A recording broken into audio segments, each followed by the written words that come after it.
इस कार्यक्रम के पुण्यार्चक हैं श्री राजेश जैन, MD LPS बोसाड़, धर्मपत्नी श्रीमती संध्या जैन, पुत्र एवं पुत्रवधू श्री राहुल जैन, श्रीमती समृद्धि जैन, पौत्री स्वास्तिका श्री, शिवान्या श्री, रोहतक, हरियाणा।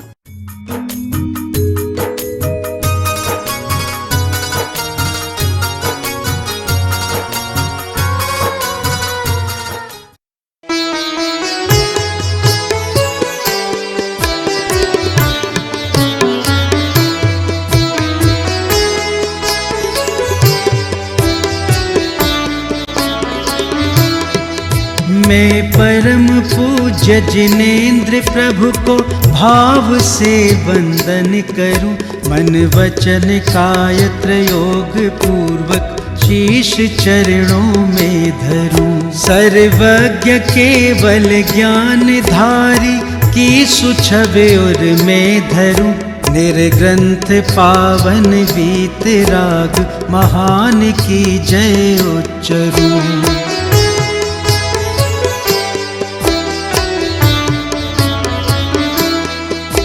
उज्ज्वल दिगंबर वेश दर्शन कर हृदय आनंद भरूं, अति विनय पूर्वक नमन करके सफल यह नर भव करूं।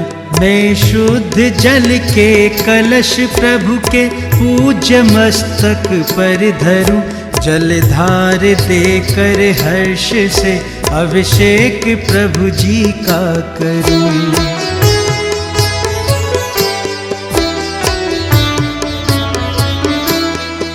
मैं नवन प्रभु का भाव से कर सकल भव पातक हरूं, प्रभु चरण कमल पखार कर सम्यक्त्व की संपत्ति वरूं।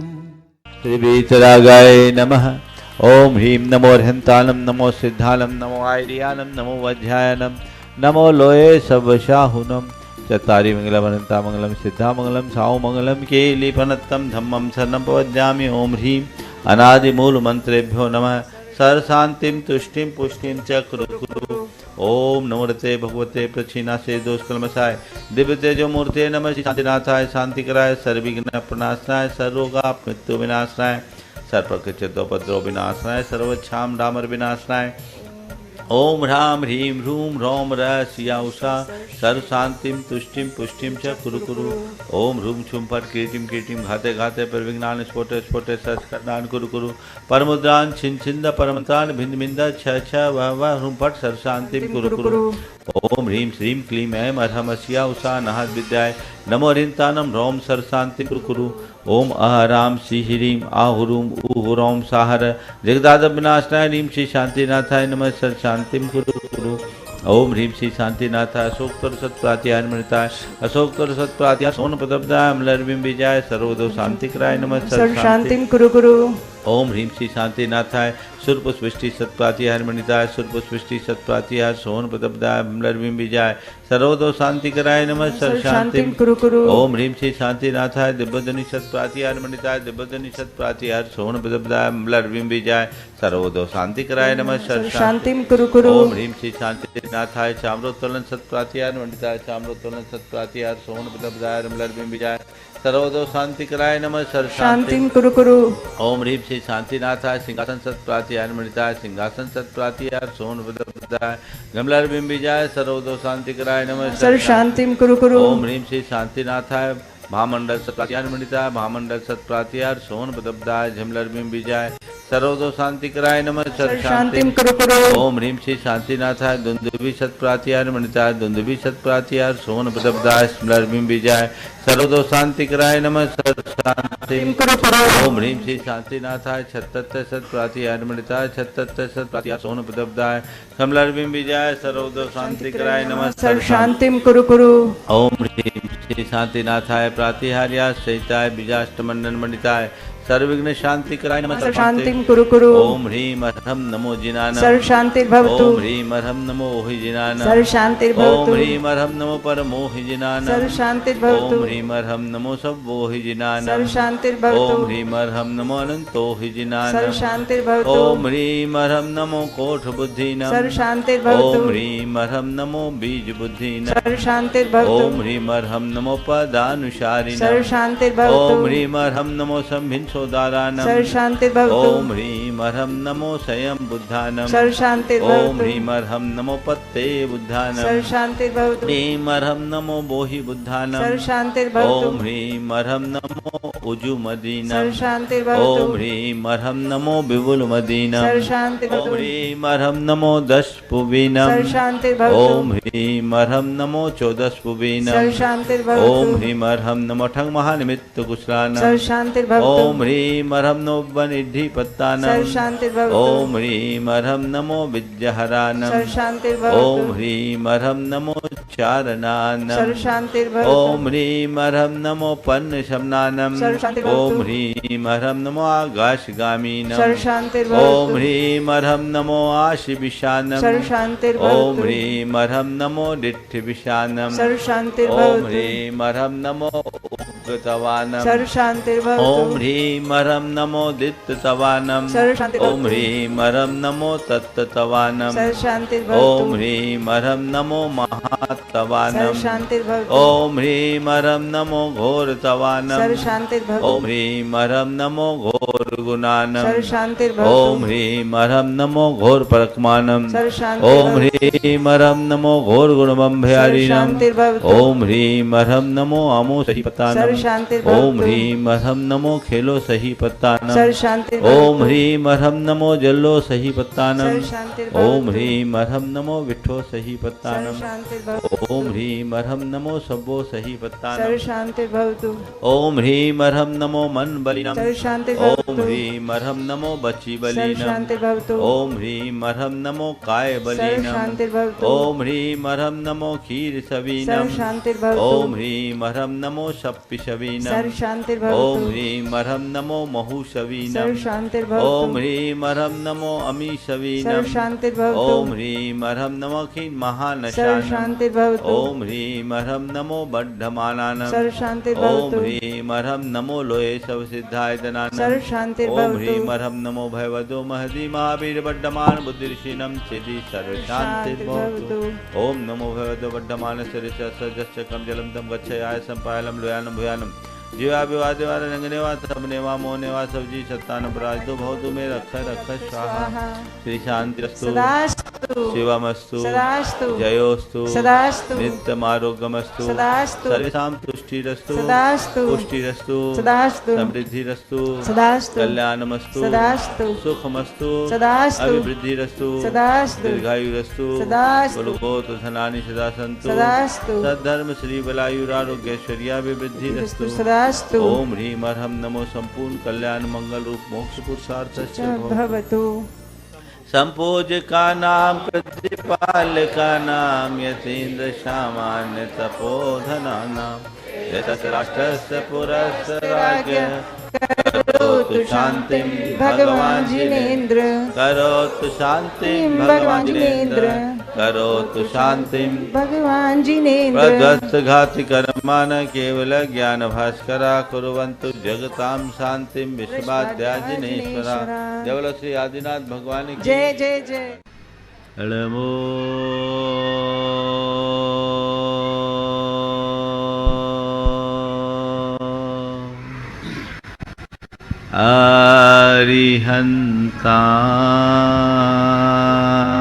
अरिहन्ताणम्।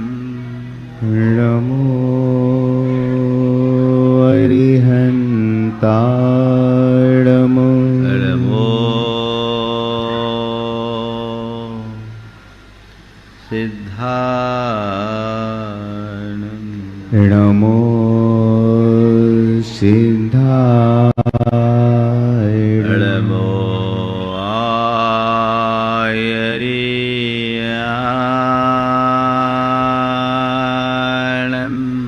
नमो आयर्याणम्।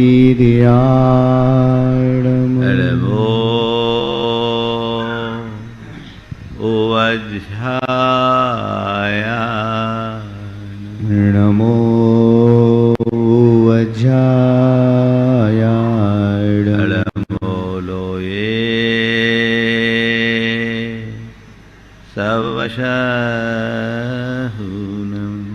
नमो लोये सवसाहो ऐसो पंच नमो यारो ऐसो पंच नमो यारो सौवपावपणाशनो सौवपावपणासिनो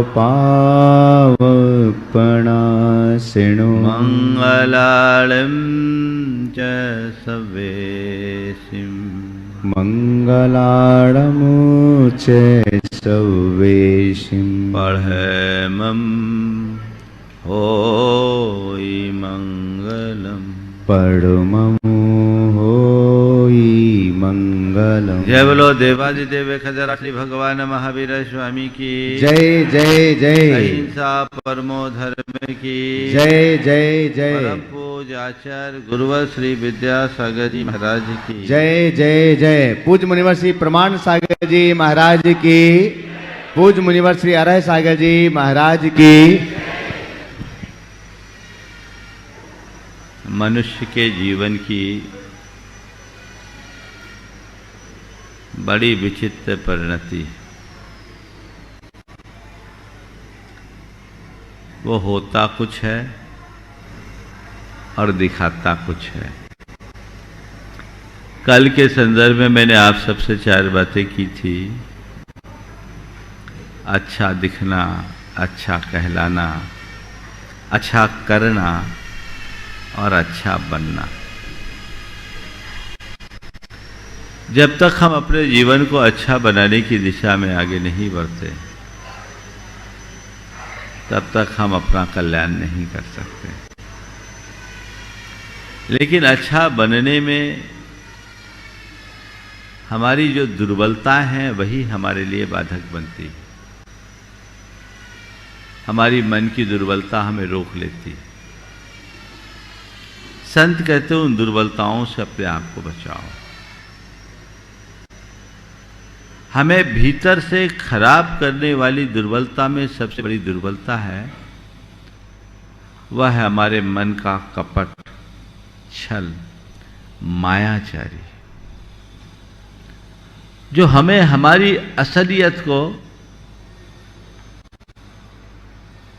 समझने नहीं देता, स्वीकारने नहीं देता और प्रकट करने नहीं देता, बल्कि हमारे भीतर कृत्रिमता और बनावट लाद देता है।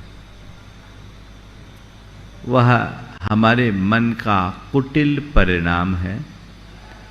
आज उसके ही संदर्भ में कुछ बातें हैं। मैं कुछ सूत्र वाक्यों के साथ अपनी बात की शुरुआत कर रहा हूं। जो यह चाहता है कि वह घृणित न समझा जाए, तो उसे स्वयं कपटपूर्ण विचारों से अपने आप को बचाना चाहिए। जो यह चाहता है कि उसे घृणित न समझा जाए, तो उसे स्वयं कपटपूर्ण विचारों से अपने आप को बचाना चाहिए। मैं आपसे एक सवाल करता हूं। किसी व्यक्ति के बारे में आपको पता हो कि ये आदमी बड़ा कपटी है।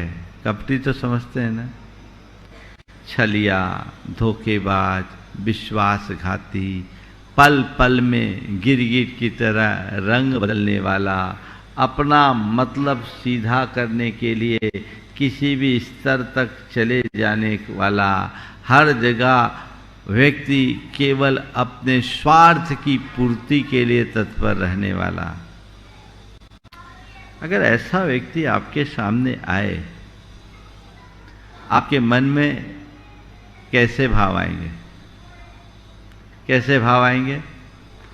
ये आदमी बहुत अच्छा है, तो बड़ा गंदा है, धूर्त है, बदमिजाज है, भरोसे के लायक नहीं है, इस आदमी की तो छाया से भी दूर रहना चाहिए। और थोड़ा अच्छे शब्दों में कहेंगे तो नटवर लाल है। क्या है? नटवर लाल है। संत कहते हैं जैसे व्यक्ति को तुम पसंद नहीं करते, अपने भीतर झांक कर देखो, कहीं तुम्हारा व्यक्तित्व तो वैसा नहीं है। तुम नहीं चाहते कि कोई कपट करे, तुम नहीं चाहते कि मेरे साथ कोई छल, धोखेबाजी, विश्वासघात या अन्य प्रकार का कोई कुचक्र, धोखाधड़ी करे। तो अपने मन में घुस के देखो, तुमने कभी किसी के साथ छल तो नहीं किया? तुमने कभी किसी के साथ विश्वासघात तो नहीं किया? तुमने कभी किसी के साथ धोखाधड़ी तो नहीं किया? तुमने किसी से अपने स्वार्थ की पूर्ति के लिए अन्य अनैतिक कर्म तो नहीं किया? अगर नहीं किया तो बहुत अच्छे, और यदि किया है तो बहुत कुछ सोचने की जरूरत है।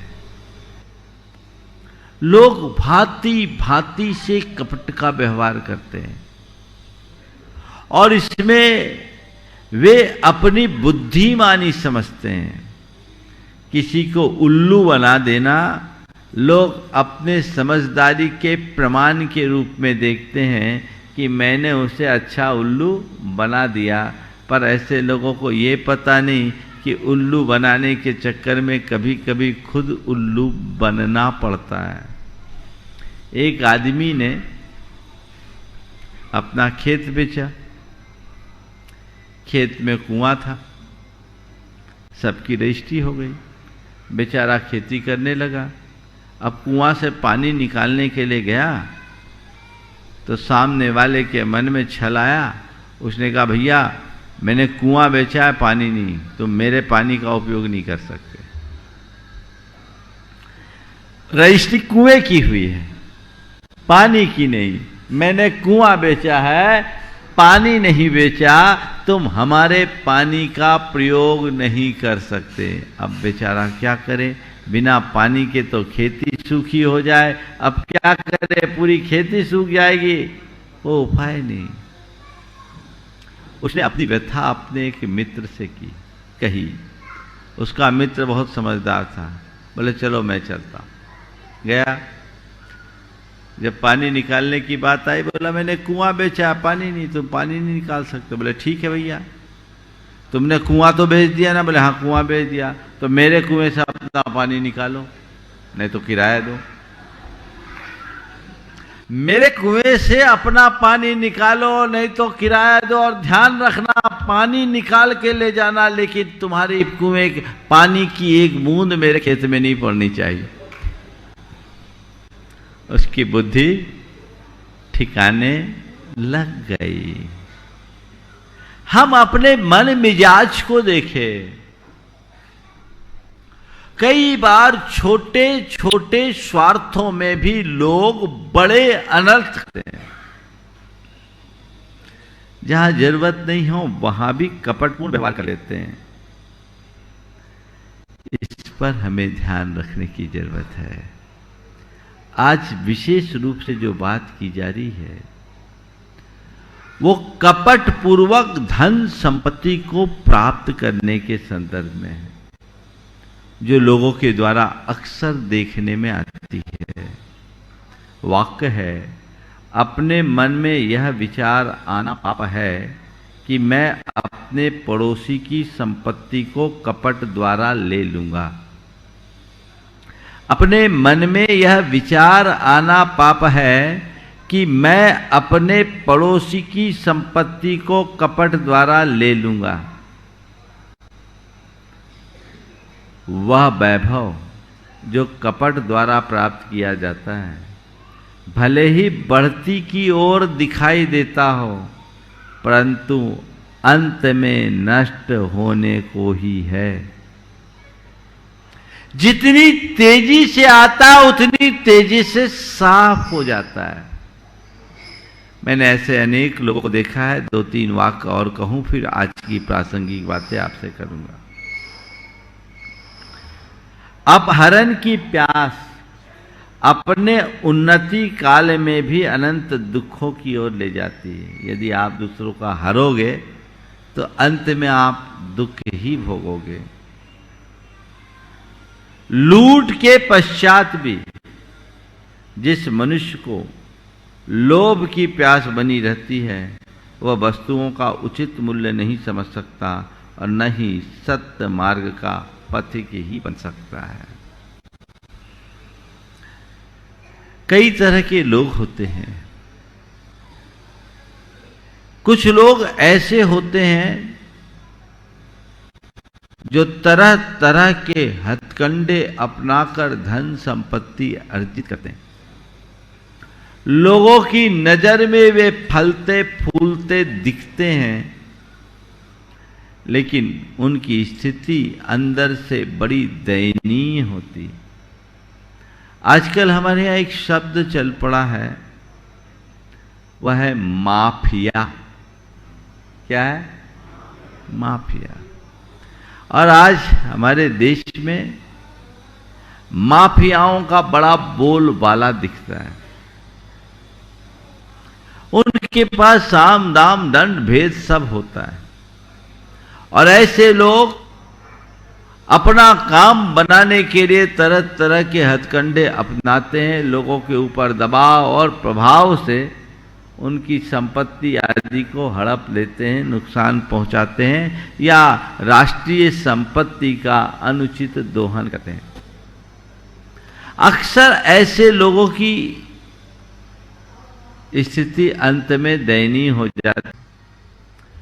जिसने उल्टे सीधे तरीके अपनाकर बहुत तेजी से पैसा कमाया, देखते ही देखते वह अरबों का स्वामी हो गया।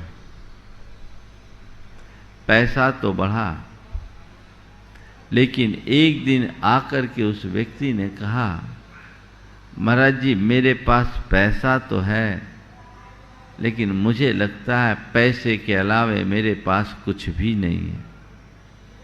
मैंने कहा क्या बात है?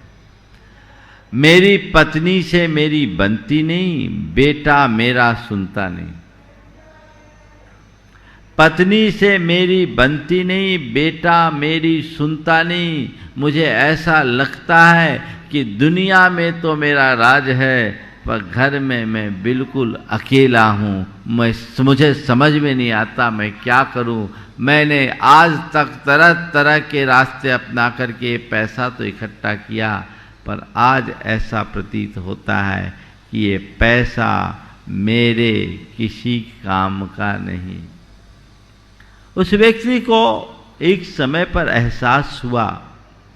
मैंने उसे समझाया, जब तुझे इस बात का आभास हो रहा है तो अभी भी रास्ता बदल लो, अब उधर उलझने से क्या जरूरत। इस बात को सदैव ध्यान रखना है कि तुम्हारे द्वारा जोड़े गए धन के उपभोग में तो फिर भी लोग शामिल हो सकते हैं, लेकिन तुम्हारे पाप को तो तुम्हें अकेले ही भुगतना पड़ेगा, उसमें कोई दूसरा सहभागी नहीं हो सकता।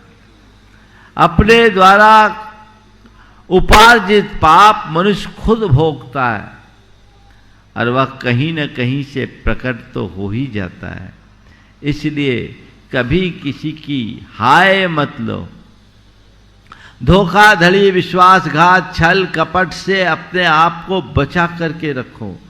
ये हमारे जीवन को विकृत कर देने वाला तत्व है। कई लोग हैं जो गलत तरीके से इस तरह का काम करते हैं और बाद में उनसे प्रभावित लोगों की बद दुआएं लेते हैं। एक व्यक्ति के साथ बड़ा धोखा हुआ, और धोखा होता है आजकल, ऐसे धोखेबाजों की कमी नहीं। उसने एक संपत्ति ली। संपत्ति लेते समय सामने वाले से जैसी बातचीत की उस हिसाब से उसको अमाउंट दे दिया गया। अमाउंट देने के बाद उस आदमी ने उस संपत्ति में उसको एक झूठा दस्तावेज लिख दिया। पहले सब्ज बाग दिखाया, उसने जांच पड़ताल की, उसे समझ में आया संपत्ति सही है। संयोग से जिस वकील के माध्यम से उसने जांच पड़ताल की, वो वकील भी उससे मिल गया और संपत्ति ली, अपनी सारी जमा पूंजी लगा दी। और उसके बाद जब वो संपत्ति पर अपना कब्जा लेने के लिए गया तो उसमें अनेक लिटिगेशंस आ गए और उसे लगा मैं तो इसमें ठगा गया, अब मेरा क्या होगा। उस आदमी को इतना जोर का झटका लगा कि आज तक डिप्रेशन में है, उस कुछ करने की स्थिति में नहीं है। ऐसा डीप डिप्रेशन कि दिन भर पड़ा रहता है। अपने स्वार्थ के लिए एक ऐसे व्यक्ति ने कितना क्रूर कर्म किया, आप सोच सकते हैं। आपने किसी से बोला कुछ और किया कुछ, अपना मतलब निकालने के लिए वास्तविकता को छिपा करके अपनी बात की, सामने वाले को प्रलोभन दिया, लालच दिया, सामने वाला आपकी बातों में आकर आपको सब कुछ दे दिया और बाद में उल्टा परिणाम निकला तो पूरा जीवन वह आपको कोसते रहेगा। ये धोखाधड़ी है। व्यापार व्यवसाय में इस तरह का कार्य कभी नहीं करना। धोखा खाने वाला फिर भी खड़ा हो सकता है, लेकिन धोखा देने वाले की सदैव हार होती। इस बात को अपने गांठ में बांध कर रखिए और मन को साफ रखते हुए सदैव निष्कपट व्यवहार रखने की भावना भाइये। पर और क्षेत्र की बात क्या कहूं, धार्मिक लोग भी इस तरह का काम करते हैं। मेरे संपर्क में एक सज्जन है, वो बड़े फाइनेंसर है। वेयर हाउस की रसीद के बेस पर लोगों को फाइनेंस कर देते थे। वेयर हाउस में लोग अनाज भंडार रखते हैं। एक आदमी को उन्होंने 20 लाख रुपए दे दिए अनाज की रसीद लेकर। उस आदमी ने डुप्लीकेट कागज बनाकर अन्य लोगों से भी पैसे ले लिए। जब इन्होंने दावा अपना किया कि भाई तुमने ऐसा किया, तो वो आदमी एकदम पलट गया और उल्टा केस भी कर दिया। उस आदमी ने जो मुझसे बात कही वो ध्यान देने योग्य है। उसने कहा, महाराज जी हमारे 20 लाख रुपए गए, इसका हमें उतना दुख नहीं है। दुख हमारे मन में केवल इस बात का है कि इस घटना के बाद से मेरा धर्मात्माओं से विश्वास उठ गया।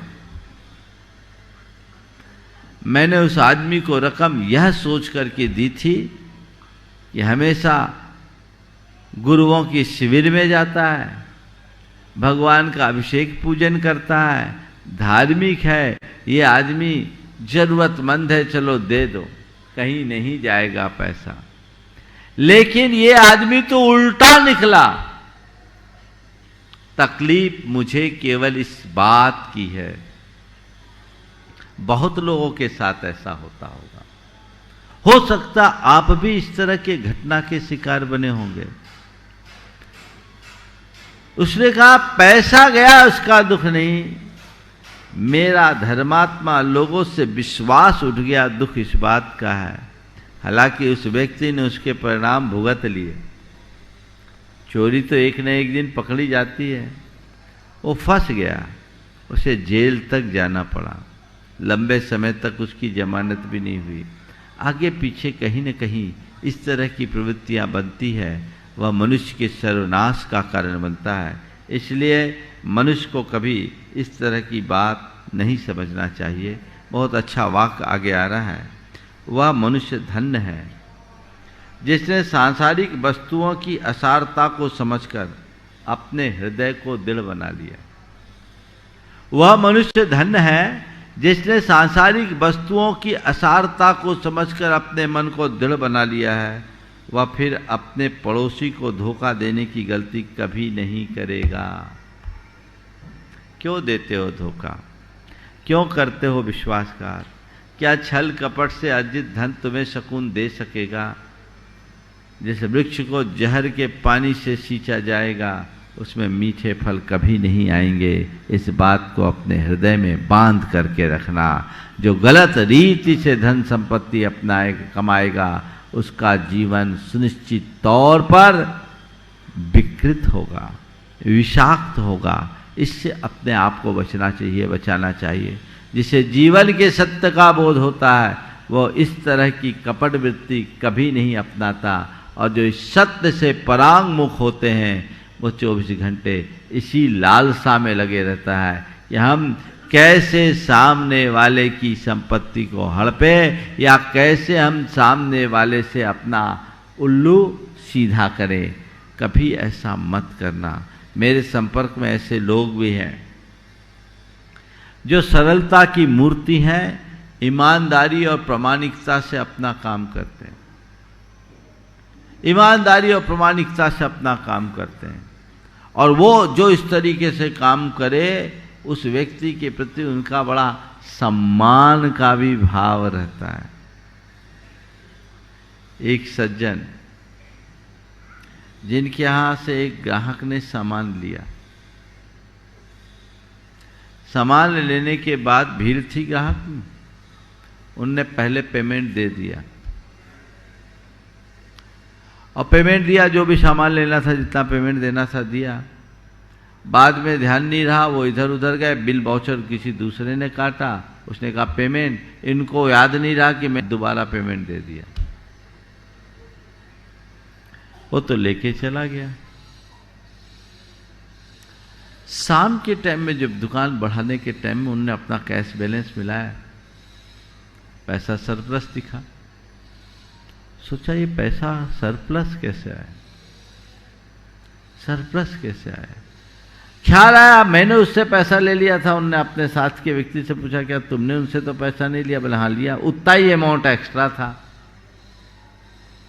उन्होंने तत्क्षण सामने वाले को फोन किया कि क्षमा कीजिएगा, आज हमसे एक बड़ी गलती हो गई। ऐसा लगता है कि आपने अपना पेमेंट 2 बार कर दिया है, ये एक्स्ट्रा पेमेंट है, हम नहीं लेना चाहते, हम आपका ये पैसा कल भेज देंगे।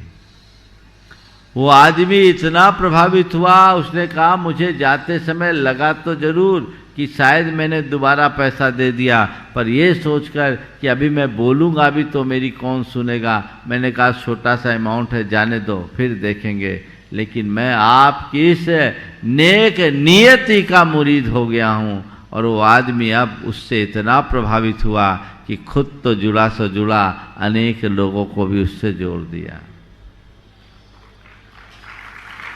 मैं आपसे पूछता हूँ, ऐसे छोटे छोटे मौके में भी आपके मन में ऐसा होता है कि मैं किसी की चीज को स्पर्श न करूं? पर द्रव्ये सुदोष्टवत, ऐसा होना चाहिए। कई बार लोग हो, थोड़ा सा किसी ने गलती से कुछ कर दिया, आप उसे दबा लेते हैं, कम ज्यादा पेमेंट दे दिया, ले लिया, कर लेते हैं। कभी मत करो। कभी किसी की अमानत में खयानत मत करो। पहली बात, किसी से कुछ लो मत, और लो तो जिस भाव से लिया है उसी भाव से उसे चुकाओ। तब आप अपने जीवन को सफल और सार्थक बना पाएंगे, अन्यथा सब कुछ छिन्न भिन्न हो जाएगा। हमें वो देखना चाहिए, जो कुछ है उसको उस रूप लेने का प्रयत्न करना चाहिए, तब हम कुछ कर पाएंगे।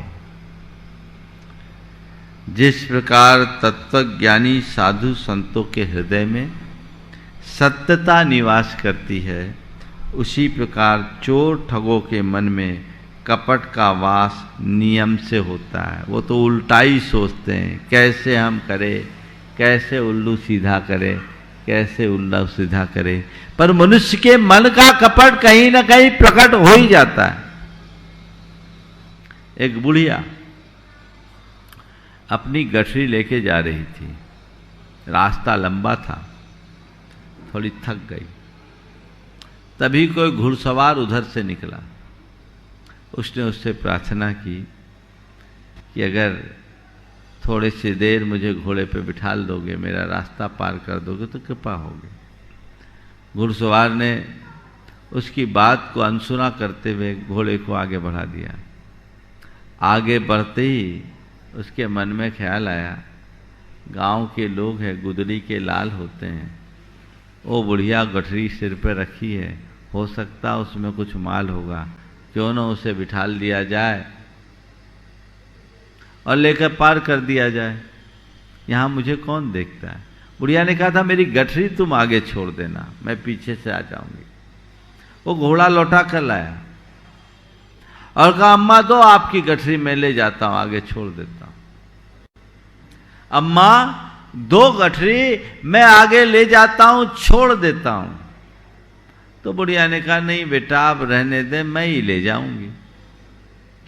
नहीं बेटा अब रहने दे, मैं ही ले जाऊंगी। तो उसने कहा क्या बात हो गई, अभी तो आप बोल रही थी मुझसे चला नहीं जाता, तुम ले जाओ, अब मना कर रही हो, किसी ने कुछ कह दिया क्या? बोला नहीं बेटा, जिसने तेरे कान में कहा कि गठरी ले आओ, उसी ने मेरे कान में कह दिया कि गठरी मत दो। जिसने तेरे कान में कहा कि चलो गठरी ले आओ, उसने ही मुझे बता दिया कि अब गठरी मत दो। ईमानदारी और नेक नियति का प्रयोग कीजिए। हृदय में सत्य को प्रतिष्ठापित करने के लिए संकल्पित हो जाइए, तो कभी इस तरह की खोटी प्रवृत्ति होगी ही नहीं। ऐसा करके आप अपने जीवन को कभी सुखी नहीं बना सकते। उस मनुष्य पर तरस आता है जो छल तथा कपट के अतिरिक्त और किसी बात पर विचार ही नहीं करता। वह सत्य मार्ग को छोड़ देगा और नाश को प्राप्त होगा। एक नीतिकार ने नीति लिखी है, कुटिल गति कुटिल मति कुटिल शील संपन्न सर्वम पश्यति कुटिलम कुटिलः कुटिलेन भावेन। जिसके मन में कपटपूर्ण कुटिलता होती, उसकी बुद्धि उल्टी होती, उसकी चाल उल्टी होती, उसकी सोच उल्टी होती है। वो हर बात को उल्टे रूप में ही लेगा, क्योंकि उसके मन में वह कुटिलता कूट कूट के भरी होती है। ऐसी कुटिलता से अपने आप को मुक्त करने का भाव रखना चाहिए। और जब तक वैसी भावना हृदय में प्रकट नहीं होती, जीवन का पथ प्रशस्त नहीं हो सकता। तो हमें अच्छा बनना है तो मन को निष्कपट रखना है। आज संकल्प ले कि मैं अपने जीवन में धोखा, विश्वासघात, छल कपट जैसा व्यवहार नहीं करूंगा। अब औरों की बात क्या करूं, लोग अपनों के साथ भी बहुत जागदा धोखा देते हैं। और मैं आपसे क्या कहूं, अपनों के साथ की बात भी बहुत गौण है, अपने आप के साथ भी लोग धोखा दे रहे हैं। क्योंकि इस प्रकार के दुराचार पूर्ण तरीके से जीवन जीना घोर आत्मवंचना, अपने आप को ठगना है, अपने जीवन को नीचे गिराने का प्रयत्न करना है। इसलिए इनसे बचने का पूर्ण प्रयास करना चाहिए। अपना व्यवहार सरल हो, सदाशय से भरा हो, ताकि हमें देखकर हर कोई ये समझ सके, महसूस कर सके कि मैं एक अच्छे व्यक्ति से मिल रहा हूँ, किसी छलिया, कपटी, धोखेबाज और धगेबाज जैसी छवि हमारी न बने। अंतिम वाक्य है, जो दूसरों को छलता है वह स्वयं अपने शरीर का ही स्वामी नहीं रहने पाता, परंतु जो सच्चे हैं उनको स्वर्ग का नित्य उत्तराधिकार रहता है। छल कपट करने वाले लोगों को 100 प्रकार की बीमारियां लग जाती, कहीं न कहीं से वो परेशान बना रहता है, उसकी स्थितियां अत्यंत विषम बन जाती है। तो ऐसी प्रवृत्ति से हम अपने आप को बचाएं और सत्यता के मार्ग को अंगीकार करें। सत्य का शासन शाश्वत होता है, इस बात को अपने हृदय में अवधारित करें और तय कर ले कि आज के बाद से मैं अपने जीवन में गलत रास्ते को अंगीकार करके धन संपत्ति अर्जित करने का प्रयास नहीं करूंगा। हमारे यहाँ पर द्रव्य को हरने की वृत्ति से बचने की बात की गई और पर धन को ढेले के समान कहा। पर द्रव्येषु लोष्टवत्, पराई संपत्ति पर कभी नजर मत रखो, क्योंकि वह तुम्हें कहीं का नहीं रहने देगी, ये तुम्हारी प्रामाणिकता को खंडित कर देगी, इसलिए इस पर ध्यान रखो। एक आदमी गया, एक सेठ से कहा कि हमें 50,000 रुपये दे दो। सेठ ने कहा मैं तुम्हें रुपये कैसे दे दूं, मैं तुम्हें पहचानता नहीं। मैं तुम्हें रुपये कैसे दे दूं, मैं तो तुम्हें पहचानता नहीं। तो उसने कहा क्या बताऊं सेठ जी, अभी तक मैं जिसके पास गए सब ने ये कहा कि मैं तुम्हें रुपया कैसे दे दूं, मैं तुम्हें अच्छे से पहचानता हूं। समझ में आई बात? अभी तक मैं जिसके पास गया सबने ये कहा कि मैं तुम्हें रुपये कैसे दूं, मैं तुम्हें अच्छे से पहचानता हूं, और आप कह रहे हो मैं तुम्हें रुपये कैसे दे दूं, मैं तुम्हें पहचानता नहीं। बात केवल इतनी है, हम पहचान बनाएं तो ऐसी पहचान बनाएं कि हर जगह हमारी प्रासंगिकता बनी रहे। ऐसी पहचान कभी न बनाएं कि लोग हमारी छाया से भी दूर भागने की कोशिश करें। व्यक्तित्व को निखारने का यही एकमात्र मार्ग है। जो इस मार्ग को अंगीकार करता है वही अपने जीवन का उद्धार कर सकता है। समय आप सबका हो गया, यहीं पर विराम। बोलिए परम पूज्य आचार्य गुरुवर श्री विद्यासागर जी।